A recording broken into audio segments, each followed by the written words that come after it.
GK9 న్యూస్కి స్వాగతం. మన ప్రాంతం వార్తలు ఎప్పటికప్పుడు మీ ముందుకు.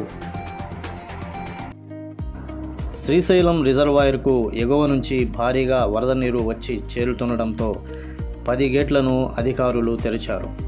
దీంతో శ్రీశైలం రిజర్వాయర్కు జలకళను సంతరించుకుంది.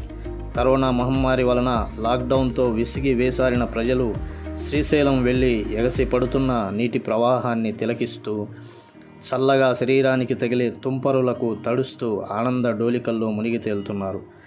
చాలా రోజుల తర్వాత ఆహ్లాదకరమైన వాతావరణంలో శ్రీశైలం రిజర్వాయర్కు పర్యాటకులతో కలకలలాడుతుంది.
ఈ వీడియో మీకు నచ్చినట్లయితే లైక్ చేయండి, షేర్ చేయండి, సబ్స్క్రైబ్ చేసుకోండి.